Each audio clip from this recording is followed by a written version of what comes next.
All right, guys, we're talking new baits, like new baits. This is the new bait that Strike King had coming out in 2025, and I've been waiting to do a video on it, just because I hadn't really thrown it much, other than I had a couple of prototype stage. Threw it around. It was in the fall.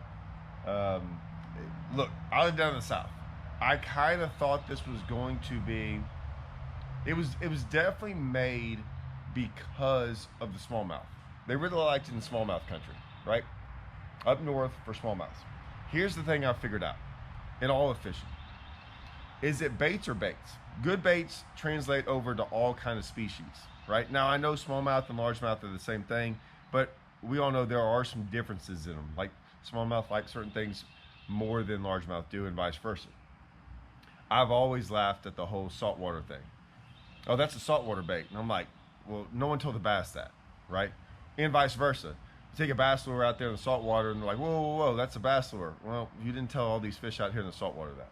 I kind of waited on throwing it until I thought it was going to be more for maybe the springtime slash cold water deal. Now, I only had a couple of prototypes, like 2 or 3. I've been kind of waiting until they came out. And then right before the classic, my buddy Lucas from Strike King, head of product development, he came down, spent a couple days with me. I was like, hey, got some lakes we can go to. We can go catch some sight fish. I'll have those videos up. I'm gonna show some videos of us on one of the lakes. And it was the first day. We went 2 days, and I was like, all right, let's throw this. Let's throw the tumbleweed. Okay, so this is the tumbleweed. Let's go see what it's like on bedding fish. I like to do that sometimes. I like to see how a fish looks at a bait. Just flat out, I want to actually visually see it sometimes.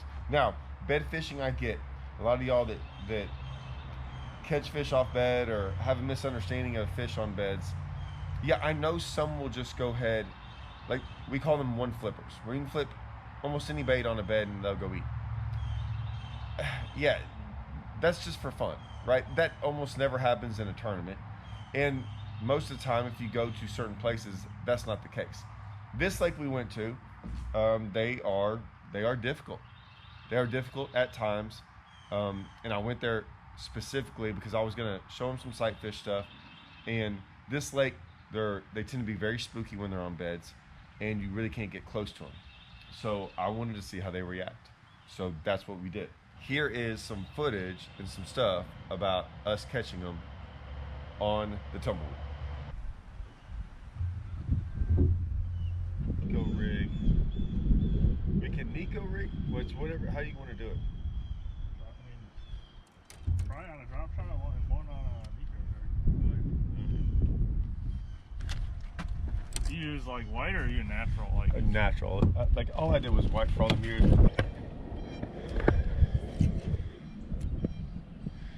Hold on, right?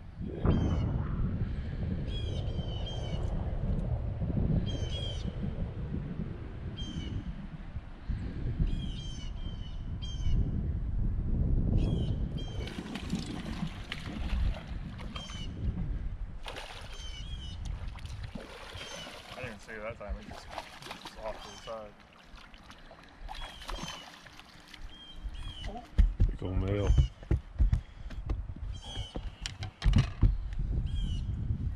I was hoping it was gonna. Whoops. All right, we'll get back to some more footage.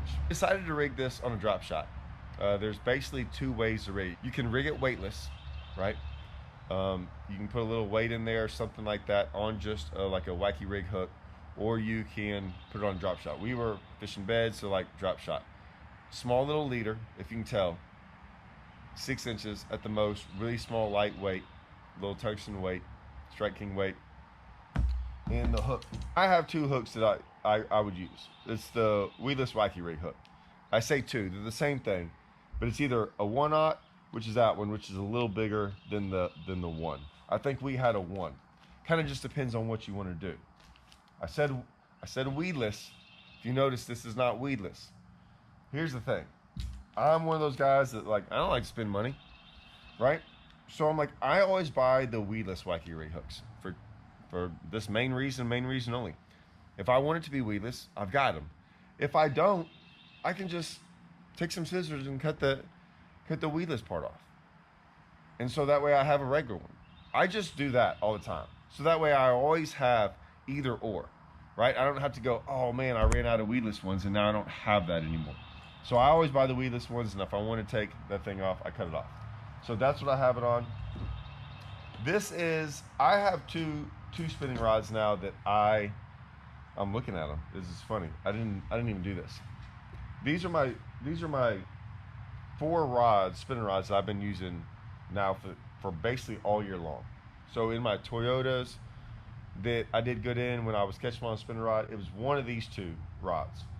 And this is an old, when I say it's an old rod, it's all beat up because I've had it forever. It's the Pro TI.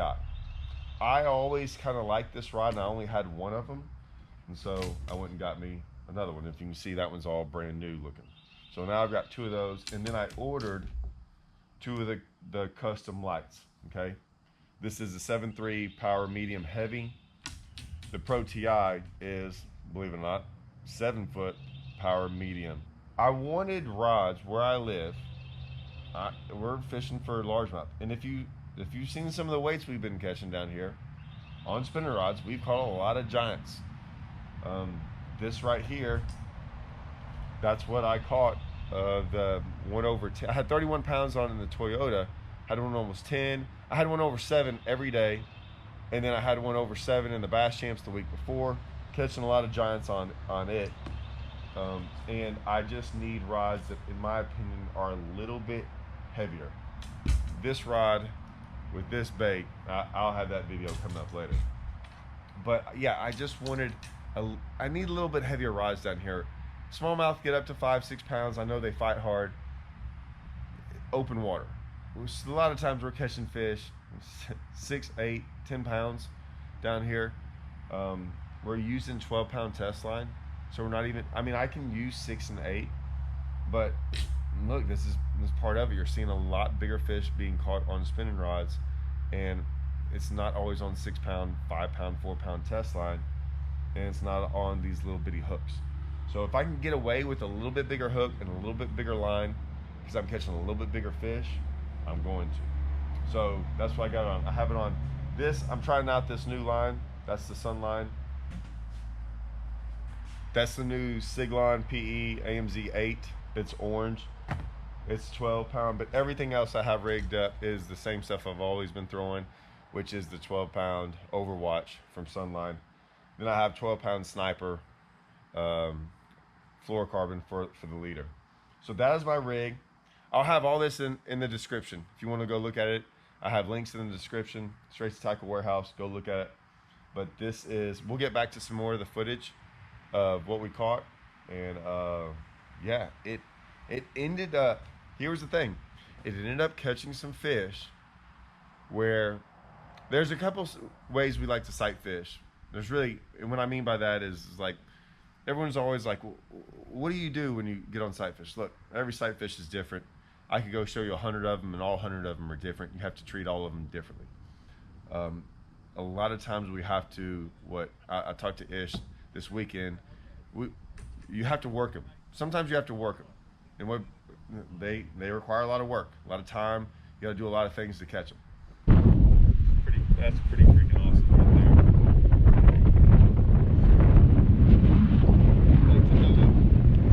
My deal is like to know the key.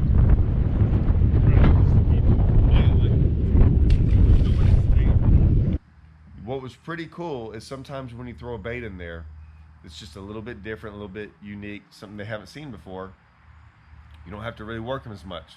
Sometimes just the look of it alone, they'll go over there and eat. Yep, hold on, she's coming back in. She might be right here now. She might be.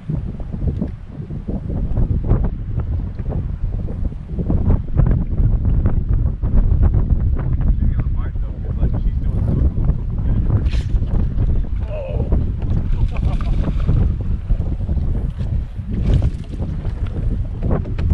But how crazy is like, I mean, like, I knew she was only because of that, not because of like I saw it. Yeah. Dude, that's gonna be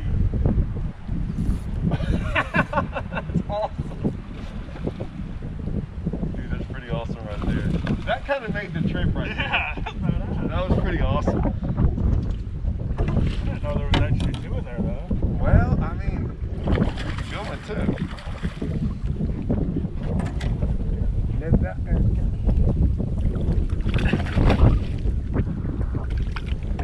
How about that?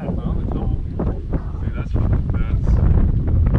there's a lot going on in that video.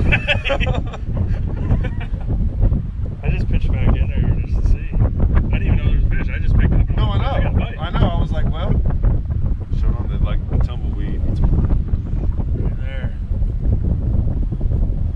That's pretty cool. I had no clue. That was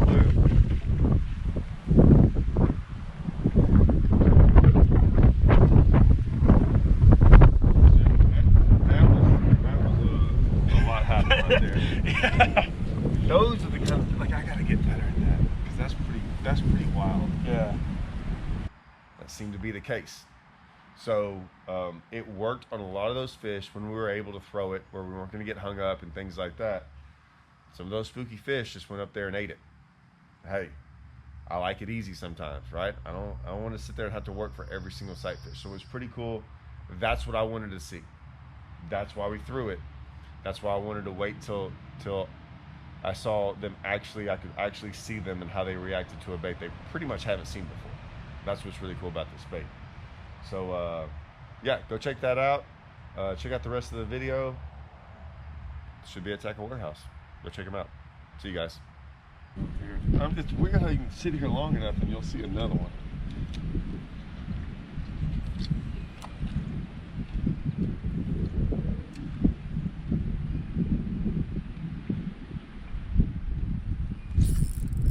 Oh, that's quick.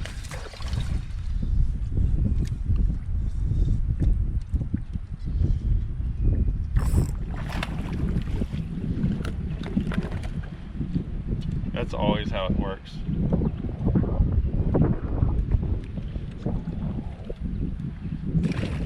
Right, find one, and then like another one's just up there, and you can catch it. Oh yeah. Yeah, she's been acknowledging it every time. She might have actually just tried to go eat it. That's what I was like. I saw that happen. I love a better fish. Well, I think she went to go eat it, and I popped it, and like she missed it.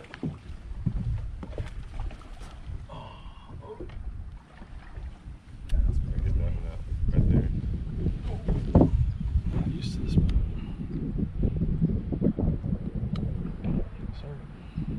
What are we calling it? Tumbleweed. Ours is the tumbleweed. Tumbleweed. Like a little tumbleweed, just rolling on through.